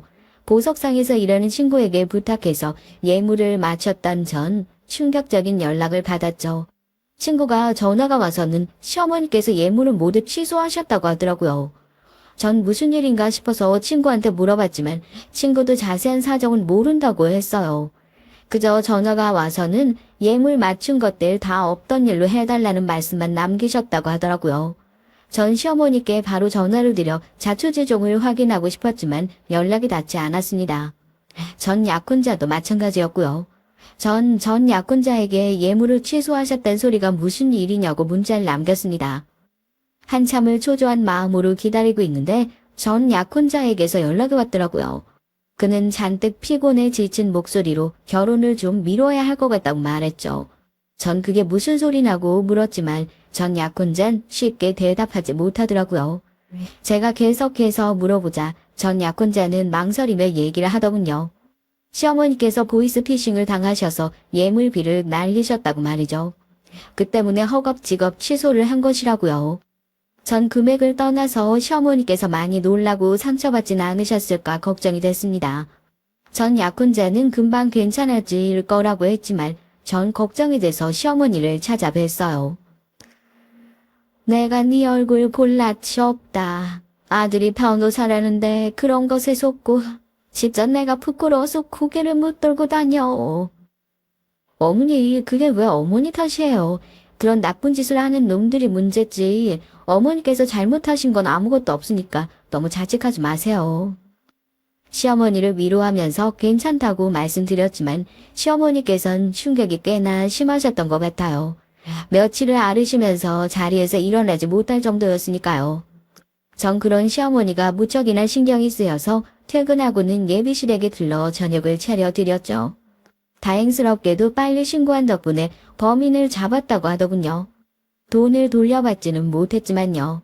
그 일이 있고 나서부터 시어머니께서 저를 피하시는 것이 느껴졌습니다.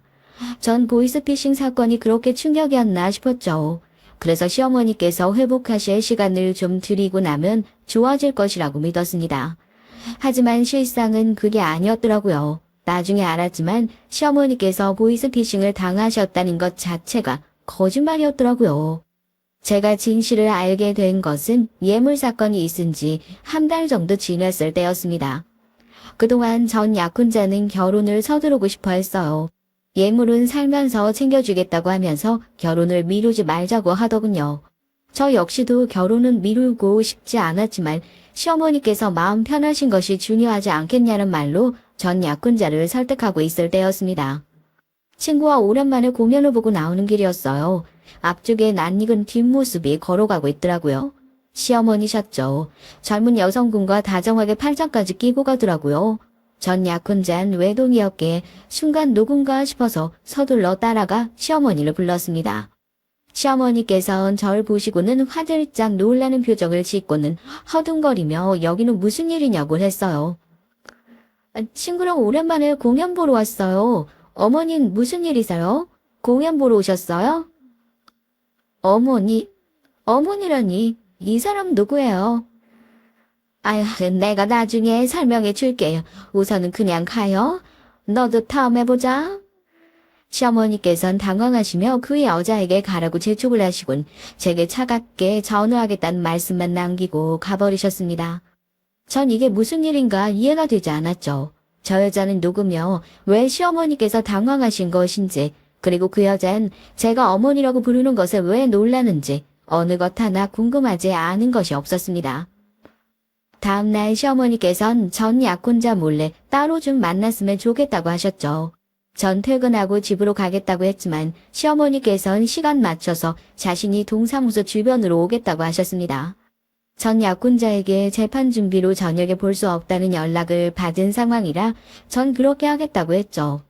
전화를 끊고 나니 뭔가 쎄한 기분이 들었어요. 퇴근 시간까지 일이 손에 잡히질 않았죠. 불안한 마음으로 약속 장소로 나갔습니다. 시어머니께서는 언제 오셨는지 벌써 커피를 반이나 드셨더라고요. 전 여기까지 무슨 일이시냐고 최대한 밝은 목소리로 얘기를 꺼냈습니다. 하지만 시어머니의 반응이 좀 달랐어요.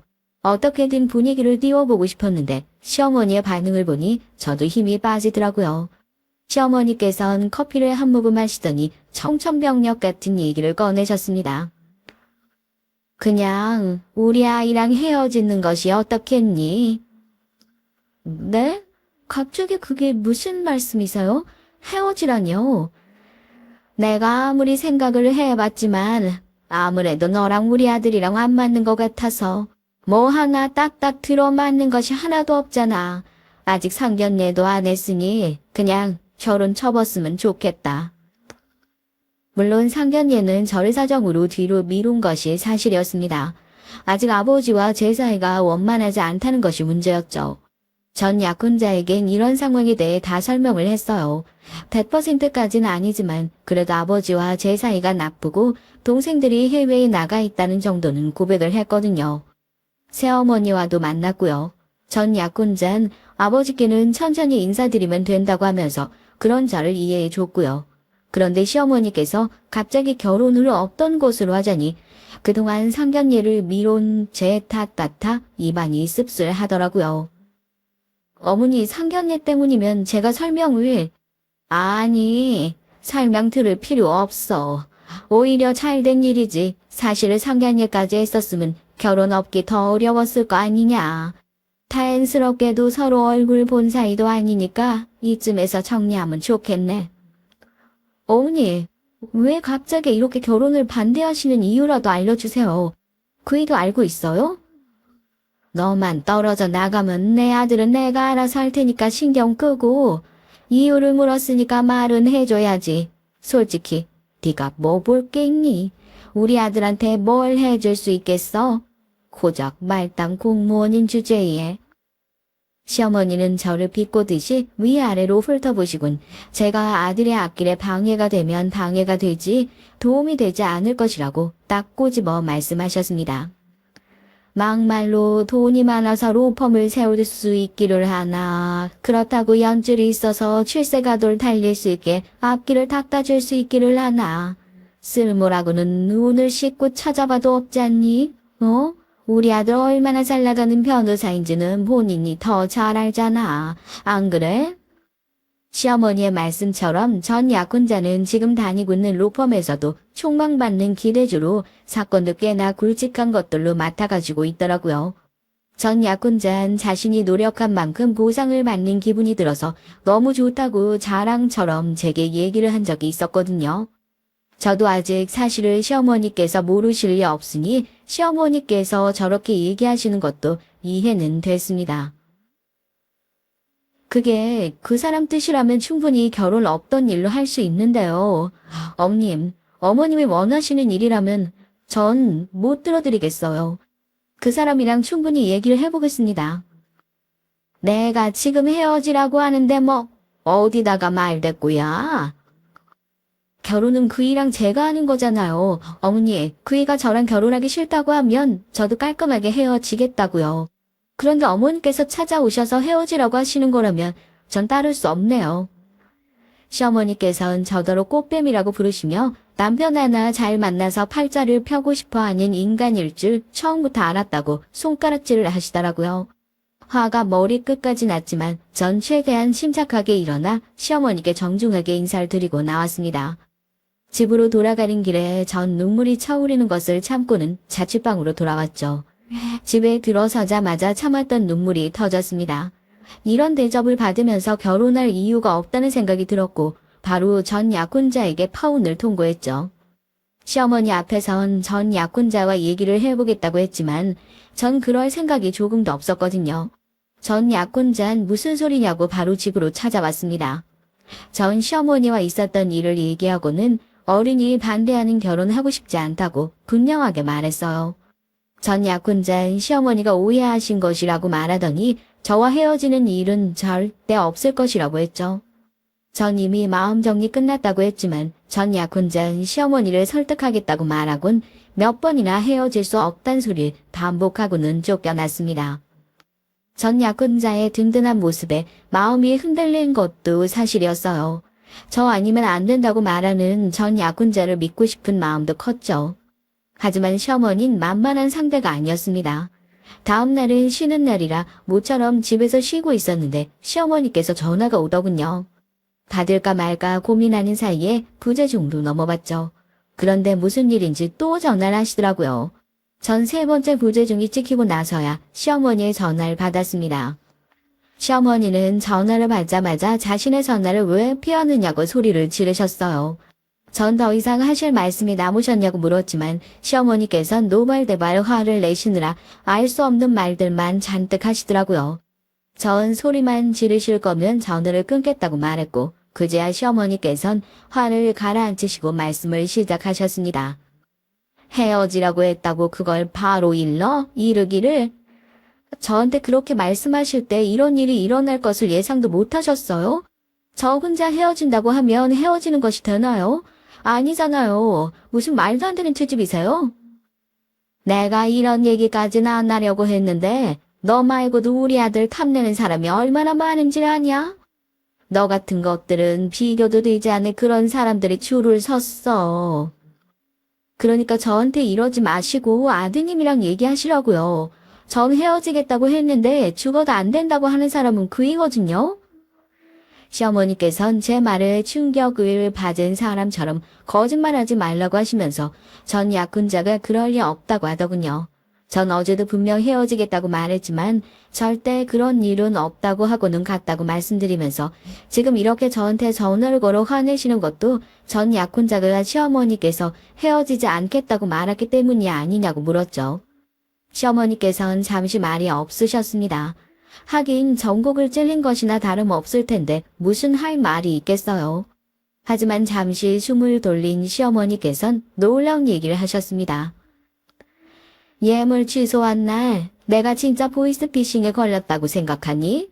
그래, 우리 아들이랑 네가 연락도 못했다고? 그게 무슨 말씀이세요? 그럼 보이스피싱이 사실이 아니란 말씀이세요? 내가 그런 것에 속을 사람인 줄 알아? 그날 내가 우리 아들이랑 누굴 만나고 있었는지 아니? 아들이 다니는 로펌 최고 변호사님. 그 사람을 만나고 있었어. 그분이 자기 조카를 소개시켜 주셨거든. 치과 의사라고 하던데 왜 너도 봤잖아 공연장에서. 시어머니의 말에 머릿속이 하얗게 변하는 기분이었습니다. 공연장에서 허둥거리며 저를 밀어냈던 것이나 제가 어머니라고 부르는 말에 놀란 여자의 얼굴이 생생하게 떠올랐죠. 제가 말이 없자 시어머니께선 신이 난 목소리로 말씀하셨습니다. 그 집에서 얼마나 우리 아들을 만족스러워하는지 결혼하면 바로 로펌에서도 한 자리 크게 내준다고 하더라고. 그 집은 그 어디냐? 강남 부자촌. 하여튼 거기로 마련해주고 차도 새로 뽑아준다고 하고 우리 아들한테만 잘 해줘도 충분한데 홀어머니 혼자 둘 수 없다고 나까지 부자촌에 집을 마련해주겠다고 하더라. 이렇게 파격적인 조건이 있는데 내 눈에 너같이 내가 찰 리가 있겠니? 그러니까 적당히 하고 떨어치라고. 내가 섭섭지 않게 돈은 줄 테니까. 전 더 이상의 시어머니의 전화를 듣고 있을 수가 없었어요. 보이스피싱에 당하셨다고 상심하셨던 것도 다 거짓말이었다는 것이 믿기지 않았습니다. 그리고 그 거짓말에 전 약혼자까지 가세했었다는 것이 눈물나게 서러웠죠. 그냥 다른 여자가 생겼다고 하면 그뿐인데 이렇게 사람을 비참하게 만들 필요가 있을까 싶더라고요. 전 약혼자의 번호를 차단한 것은 물론 결혼 준비하던 모든 곳에 전화를 돌려 파혼을 하기로 했다고 말하곤 정리를 시작했습니다. 물론 이런 제 결단으로 인해 당연히 전 약혼자에게도 전화가 갔겠죠. 하지만 이미 차단을 해둔 상태라 연락이 닿지는 않았어요. 전 약혼자는 늦은 시간 집으로 찾아와선 얘기를 좀 하자고 하더군요. 전 소란스럽게 하면 경찰을 부른다고 울음장을 놨어요. 현직 잘나가는 로펌의 변호사가 경찰에 끌려가는 모습이 좋아 보일 리 없는데 괜찮겠냐고 말이죠. 제 말이 단순한 위협으로 느껴지지 않았는지 전 약혼자는 한 발 물러서더군요. 전 결혼을 하지 않겠다는 제 의사를 변함없으니 괜히 시간 끌지 말고 정리하자고 했습니다. 하지만 전 약혼자는 절대 그럴 수 없다고 했죠. 얘기가 길어질 것 같아 전 약혼자와 함께 근처 카페로 향했습니다. 그리고 그 자리에서 전 시어머니께 들었던 모든 얘기를 꺼냈죠. 아마 전 약혼자는 제가 모든 것을 알고 있을 것이라고는 생각하지 못했던 것 같아요. 보이스피싱으로 속인 거 그거 정말 미안해. 어머니가 그런 자리를 만드셨다는 것도 몰랐어. 당신한테 예물 취소한 변명을 그렇게 하셨던 것이라고는 상상도 못했고 속에서 정말 미안해. 그것만이 아니잖아. 그날 선을 보고 있었다며. 당신 어머니가 무척이나 마음에 들어 하는 거겠던데? 그러니까 나랑 헤어지고 그 여자랑 결혼하라고. 아니야, 내가 왜 그 여자랑 결혼을 해. 나한텐 당신뿐이야. 그 여자한테도 결혼하고 싶은 사람이 있다고 분명히 말했고 그 여자도 알겠다고 했다니까. 그런 사람이 당신 어머니랑 사이좋게 팔짱을 끼고 공연을 보러 다녀? 당신 가족들한테 대골 같은 집을 주겠다고 하고 당신을 로펌에서 큰 자리 하나 주겠다고 말하고? 전 약혼자는 그 모든 것이 시어머니의 허망된 꿈일 뿐이라고 말했지만 전 더 이상 듣고 싶지 않았습니다. 다시는 찾아오지 말라는 말과 함께 전 약혼자와 함께 맞췄던 반지마저 돌려줬죠. 약혼자가 제게 매달려 사정을 했지만 전 단호하게 돌아섰답니다. 집에 돌아온 전 새어머니에게도 결혼을 없던 것으로 하기로 했다고 말했어요. 새어머니께선 충격받은 목소리로 무슨 일이 있었느냐고 물어보셨지만 전 말을 얼버무리면서 정리하기로 했으니 다른 가족들에겐 알리지 말아달라고 했습니다. 그날 밤 전 뜬 눈으로 밤을 보냈어요. 전 약혼자 앞에선 시원하게 파혼을 통보했지만 사람 마음이 그렇게 깔끔하게 정리되는 건 아니잖아요. 전 피곤한 얼굴로 출근을 했죠. 차라리 하루 쉬었으면 좋았을 것을 무슨 부귀영화를 누리겠다고 꾸역꾸역 출근을 했는지 지금도 후회가 되네요. 결론적으로 보자면 출근해서 벌어진 사건이 도움이 되긴 했지만 그 이상으로 제가 숨기고 싶었던 일들이 수면 위로 떠오른 사건이 되기도 했거든요. 점심시간을 앞두고 한창 정신없이 바쁜데 동사무소가 떠나가라 소리를 지르면서 들어오는 분이 계셨습니다.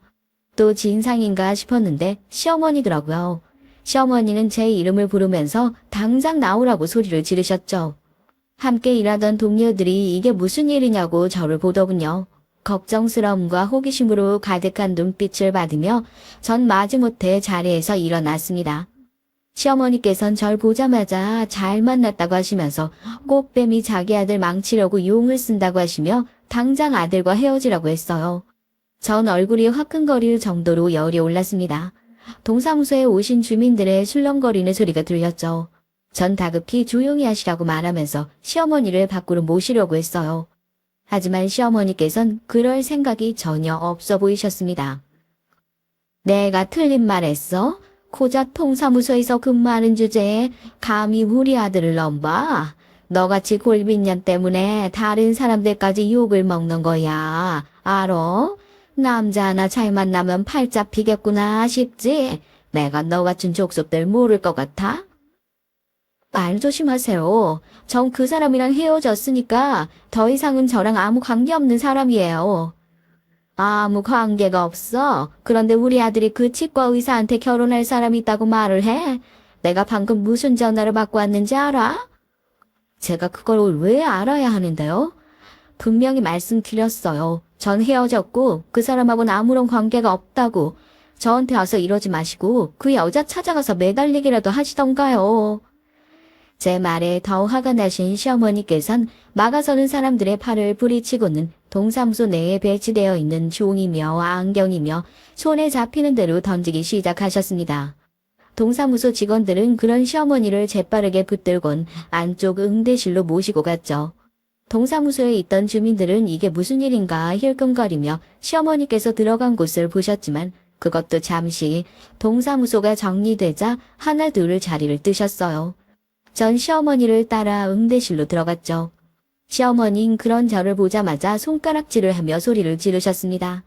혹시나 위험한 상황으로 번질까 친한 동료 몇몇이 곁에 함께 있었는데 시어머니의 막말은 선을 넘더라고요. 천한 공무원 주제에 감히 어디다 대고 짓거려? 이까지 공무원 좀 한다고, 네가 뭐라도 되는 것 같지?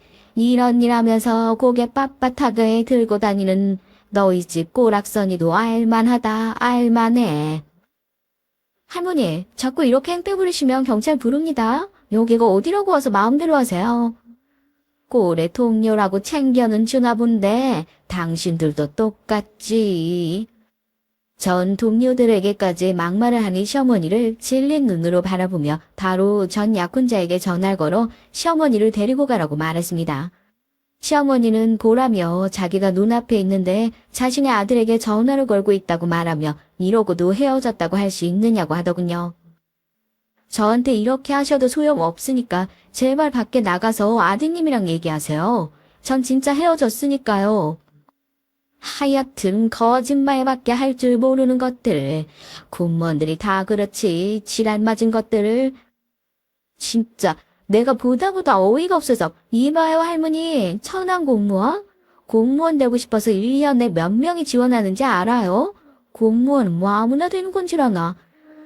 뭐라고? 지금 뭐라고 했어? 어디 어른한테 건방지게. 자꾸만 말끝마다 주희씨 무시하는데요. 주희씨 집안이 어떤 곳인지 알고나 말씀하시는 거예요. 저는 동료의 팔을 당기며 조용히 하라고 했지만 이미 화가 날 대로 화가 난 동료는 그런 제 팔을 뿌리치고는 결국 제가 숨기고 있던 얘기를 터뜨려버리고 말았죠. 아주머니께서 그렇게 노래를 부르시는 변호사 아드님, 주희씨네 가족에 비하면 아무것도 아니죠. 주희씨 아버지가 검사 출신 2선 국회의원이세요. 아시겠어요? 응대실은 삽시간에 조용해졌습니다. 시어머니께선 금방이라도 눈알이 튀어나올 것처럼 눈을 크게 뜨고는 저를 바라보셨죠.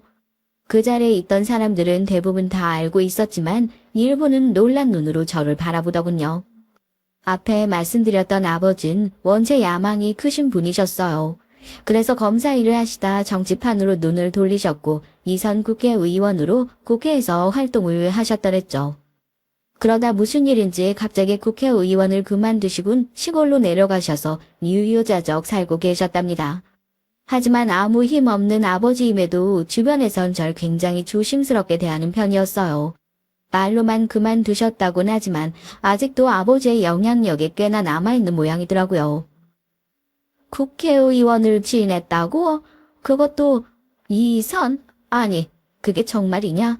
아니 정말 국회의원을 하셨다고? 속고만 사셨나? 주희씨 큰아버지는 판사도 하셨고요. 친척들은 줄줄이 법조계에 있는 아주 명망 높은 집안이거든요. 하지만 더 중요한 건 주희 씨는 그런 배경 하나 없이도 착실하고 성실하게 잘 살고 있는 그런 훌륭한 사람이라고요. 그런데 뭐요? 감히 천한 공무원. 어디다 막말이야 진짜. 평소에도 거침없이 사람들에게 자기 할 말은 다 하는 동료는 이런 자리에서도 멈추질 못하더군요. 전 더 얘기하려는 동료를 겨우 말리곤 시어머니께 더 이상 소란 피우지 말고 나가달라고 했습니다. 시어머니께는 제게 정말 아버지가 국회의원이냐고 물어보셨지만 전 대답하지 않았어요. 때마침 전 약혼자가 나타나더군요. 엉망이 된 동사무소를 보면서 전 약혼자는 왜 여기 와서 이러시냐고 소리를 질렀고요. 시어머니께선 전 약혼자에게 저희 아버지가 국회의원이었다는 건 알고 있었냐고 하셨고, 전 약혼자에게 거기까지는 말하지 않았기 때문에 대신해서 대답하려고 했어요. 하지만 더 충격적인 일이 남았더라고요. 전 약혼자는 이미 저희 아버지가 누구인지 알고 있었더라고요.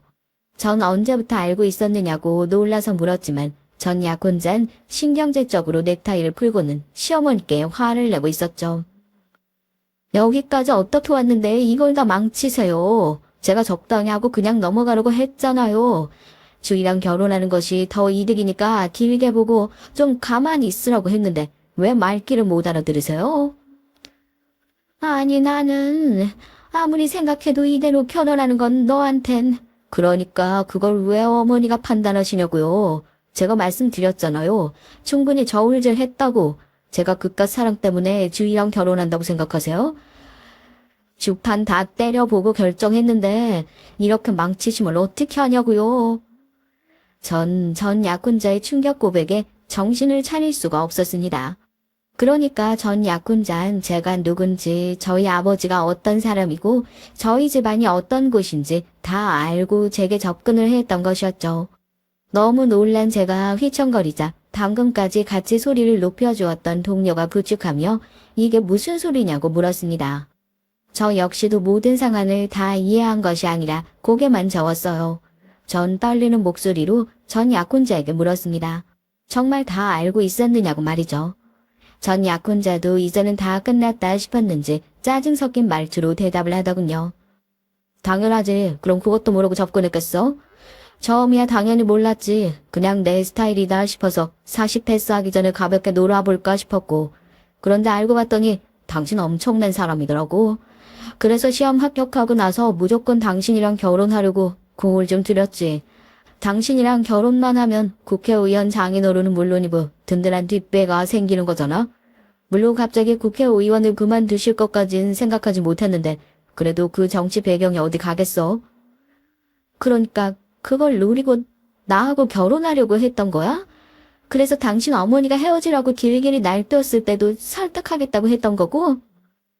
당연하지. 물론 치과 의사라는 여자는 만나볼 거도 생각했지. 몇 번 데이트도 했고. 근데 그 여자가 줄 수 있는 것들 당신도 다 가지고 있잖아. 아니지, 당신이 더 많이 가졌지. 그래서 딱 계산 끝내고 노선 정했는데 아이씨 진짜 어머니가 이렇게 초를 칠 줄이야. 전 어처구니 없어 헛웃음만 나오더라고요. 그 와중에도 전 약혼자는 머리를 굴리며 이 상황을 어떻게 넘겨야 할지 고민을 하더라고요. 그 모습에 참다 못한 전 약혼자의 뺨을 세게 쳤습니다. 짝 하는 소리가 공간에 울리자 전 약혼자는 예상하지 못했다는 얼굴로 저를 바라봤어요. 전 한 대 더 칠 생각으로 손을 올렸지만 전 약혼자에게 막히고 말았죠. 시어머니는 자기 아들 얼굴에 손찌검을 했다고 제게 달려드셨지만 동료들에게 막혀버렸어요. 전 약혼자는 무식하게 이게 무슨 짓이냐고 했지만 전 담담하게 막아선 제 손을 빼고는 전 약혼자의 무릎을 사정없이 발로 찼습니다. 제대로 맞았는지 절뚝거리며 무슨 짓이냐고 소리를 지르는 전 약혼자를 보면서 전 말했죠. 내 배경을 얼마나 끔찍하게 여기는지 잘 알면서 접근했으면 이 정도는 각오했어야지. 그럼 이 상황에 내가 눈물이라도 흘리면서 비련의 여주인공처럼 주저앉을 줄 알았어? 내가 왜? 뭐 진짜 집에서도 별종이다 싶더니만 머리에 무슨 이상 있는 거 아니야? 어디서 교양 없이?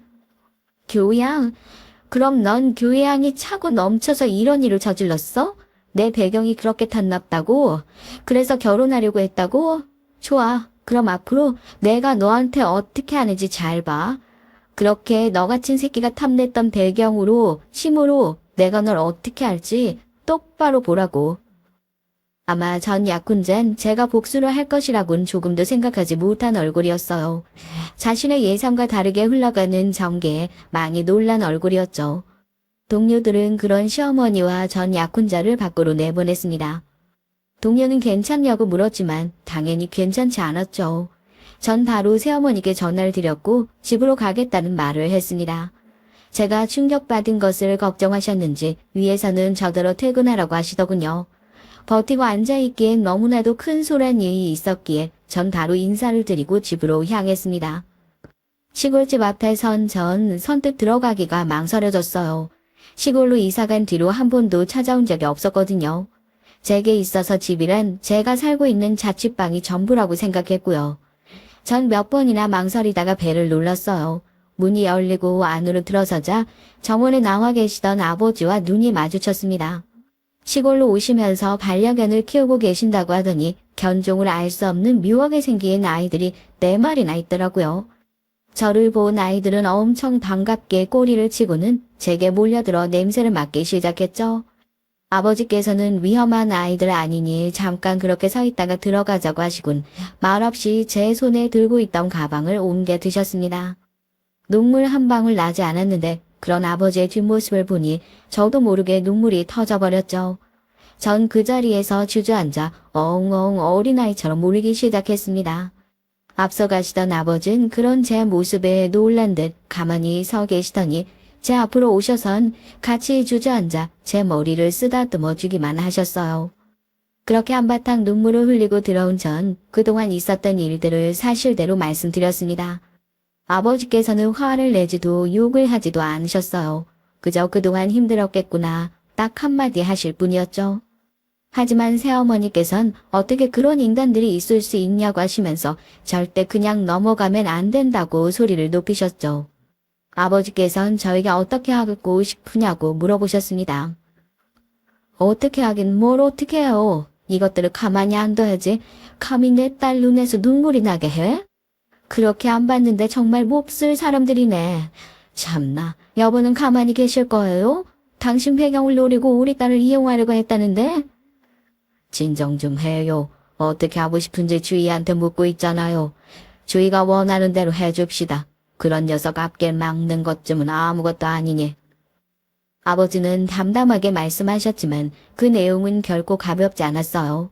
복수하고 싶은 마음은 굴뚝 같았죠. 하지만 그렇게 했다고 해서 과연 제 마음이 가벼워질까? 그것도 아닌 것 같아 마음이 복잡했습니다. 제가 고민에 빠져있자 아버지께서는 알겠다고 하시면서 본인이 해결할 테니 그저 모르는 척만 하고 있으라고 하셨습니다. 그리고는 동사무소로 옮기는 것은 어떻겠는지 물어보셨죠. 그 동네에서 계속 일을 하기엔 저도 힘들지 않겠냐고 하시면서요. 그 말씀에도 일리가 있었지만 아직은 옮길 수 있는 시기가 아니니 위에 신청만 해두겠다고 했습니다. 아버지께선 힘을 좀 써볼까 하고 물어보셨지만 전 그럴 필요는 없다고 했죠. 주말 내내 집에서 여유로운 시간을 보내고 나니 전 약혼자에 대한 나쁜 기억도 어느 정도 정리가 되는 것 같았어요. 월요일 동사무소에 출근하자 다들 저를 보면서 수근거렸지만 사람 처음 보냐는 동료의 호통에 그것도 쏙 들어갔죠. 사람들 시선이 불편하긴 했지만 그래도 전 꿋꿋하게 이겨내며 직장 생활을 이어갔습니다. 그런데 일이 그렇게 간단하게 끝나진 않더라고요. 퇴근하는데 떡하니 전 약혼자가 절 기다리고 있었죠. 할 말이 있으니 시간을 내라고 하는데 이건 무슨 부탁하는 말도 아니고 명령조로 얘기를 하더라고요. 전 다시는 볼 일이 없는 것 아니었냐며 꺼지라고 말했지만 전 약혼자는 막무가내로 저와 얘기를 해야겠다고 했어요. 함께 있던 동료가 경찰을 부르겠다고 했더니 전 약혼자는 그런 것이 무서울 것 같냐고 마음대로 하라고 소리를 질렀습니다. 그렇게 체면을 중요시하는 사람이 이렇게 나온 것이 이상하다는 생각이 들어 할 말이 있으면 들어주겠다고 하면서 동사무소 뒤편의 가게로 향했습니다. 동료는 절대 혼자 보낼 수 없다고 하면서 저를 따라왔죠. 실내로 들어간 동료는 제 뒤편에 자리를 잡고 앉아선 얘기를 나누라고 하더군요. 전 약혼자는 못마땅한 얼굴이었지만 그래도 상관없다고 하면서 얘기를 시작했습니다. 첫 시작부터 어이가 없더라고요. 깔끔하게 헤어지기로 했으면 그렇게 해야 하는 거 아니야? 나한테 복수해서 남는 게 뭐가 있다고 이렇게 지저분하게 나와? 지저분? 복수? 난 이미 당신 같은 인간 만났다는 사실도 지우고 싶은 사람인데 내가 그딴 걸 왜 하는데? 당신 짓 아니면 누구 짓이란 말이야. 위자료 청구 소송 건 사람 당신이잖아. 그리고 우리 로펌 대표님에게 도대체 무슨 말을 짓거린 거야? 내가 지금 어떤 상황인지 알기는 해?